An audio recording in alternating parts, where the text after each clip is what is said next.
Hey guys, welcome back to a new video. This video I'm just gonna be reviewing my personal phone, my S23. I'm gonna clean it and see the reflection of the other phone up there.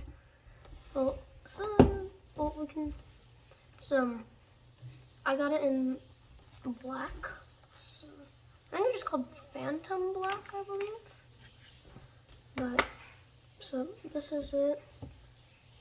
So it's pretty nice. I did get a couple of scratches on it though when it fell out of my pocket.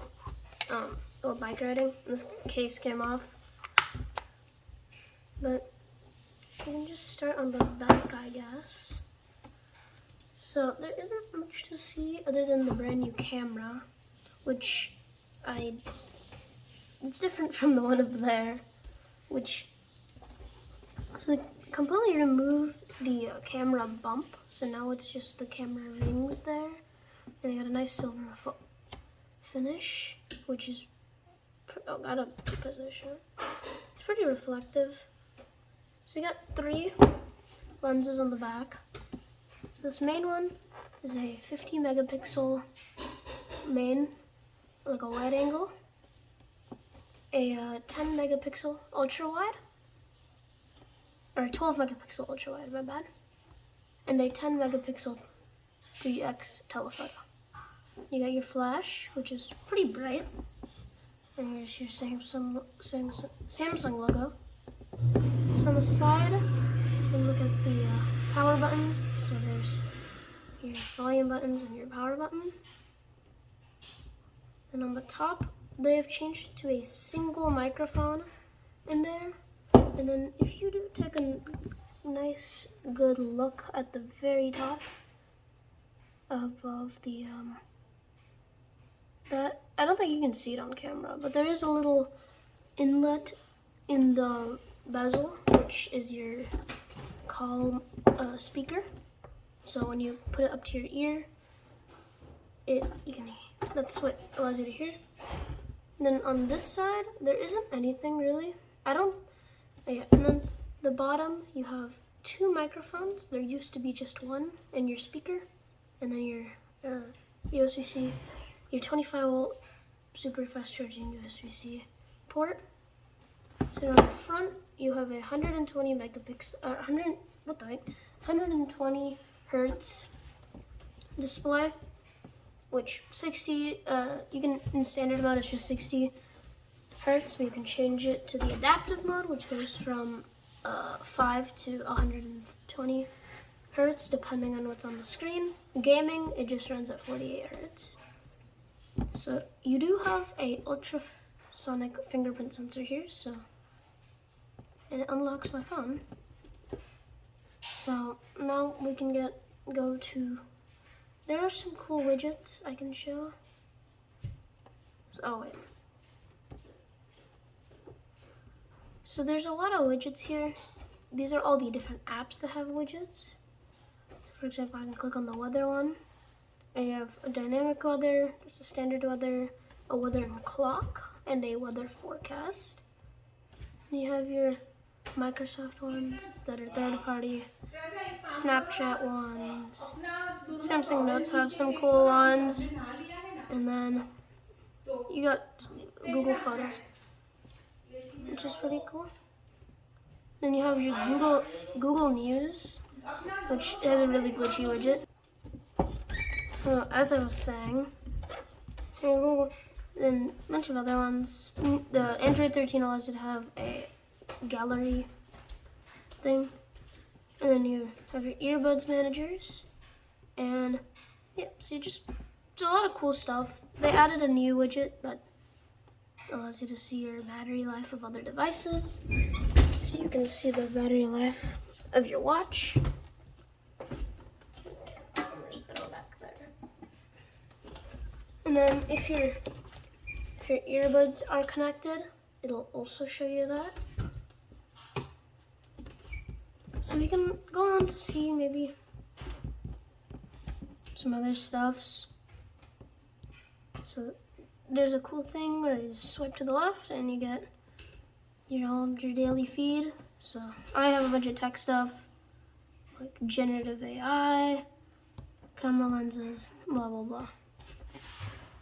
Then you can go over to gallery, which has a bunch of cool stuff, a couple cool features. So I can go here, and if I go right there, the option to remaster the photo.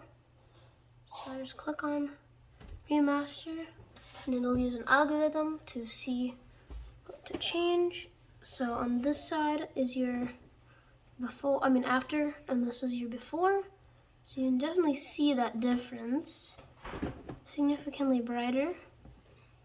Then you can add a portrait effect, which I'm not sure if this is gonna work on yeah, you need a face for it. So I can just go to a picture of a face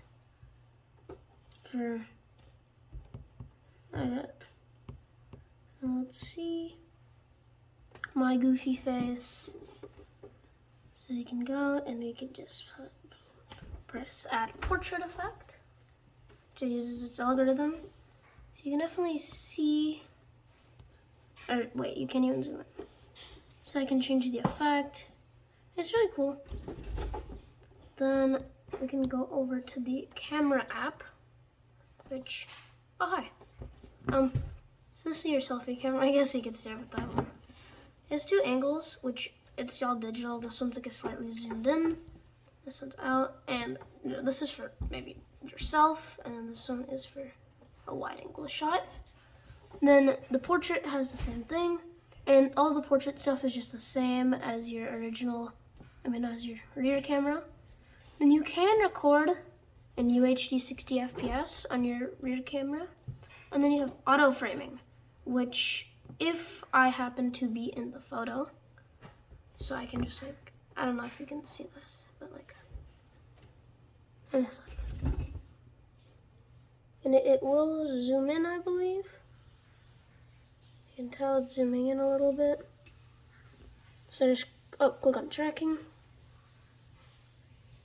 So that's your auto framing. And then on your more section, just have everything the rear camera can do here. So I can shoot raw photos with my rear camera. So that's pretty chill. Then you have director's view, which allows you to record with both cameras.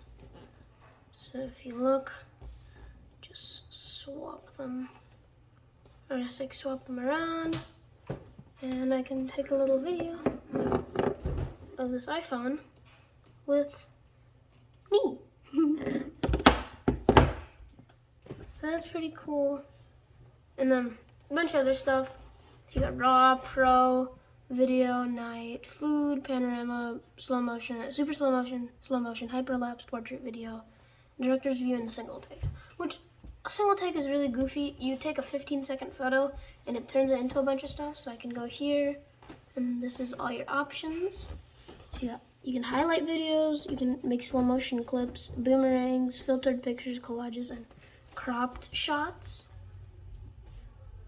And then almost everything's the same with the rear facing camera too, so it's like, you have your ultra wide, which allows you to see a lot. So it's quite, I don't really know how to show you this. If I put it up close, you can see my hand.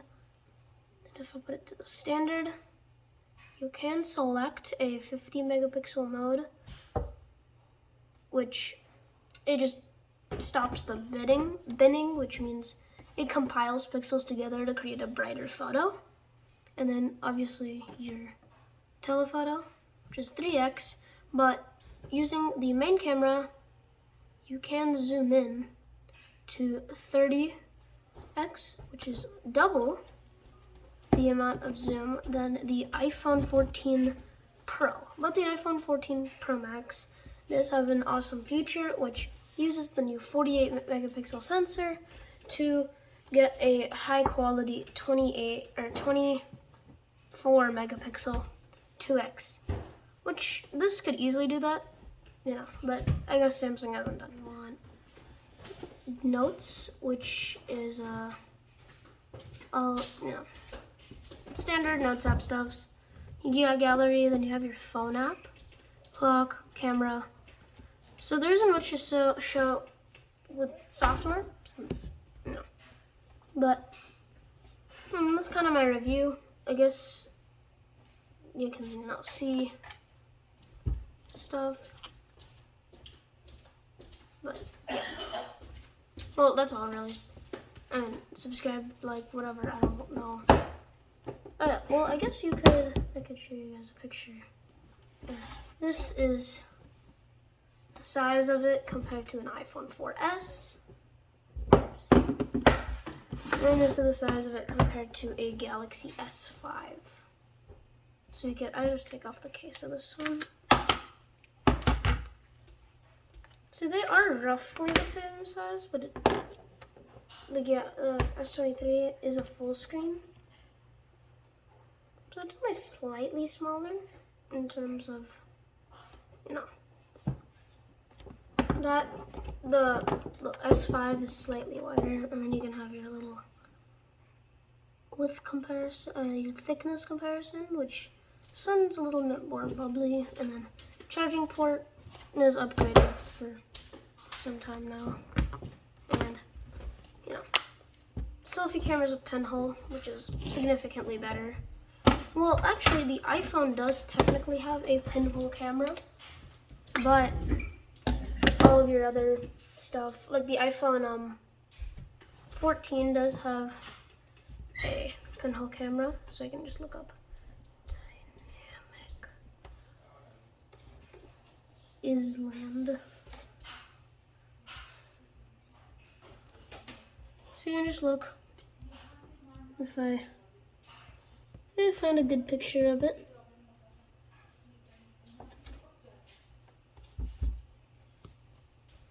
So if you look here, it is a pinhole camera there, but your other stuff is your Face ID, which, well, I mean, Samsung does have face recognition, but it just uses the camera, so it's less secure, versus that one that uses IR stuff, which you can actually do really cool photography with the IR sensor. Well, actually, that's all. I don't care if you subscribe or not. Like the video. I don't know. Just, hope you enjoyed the video. Bye.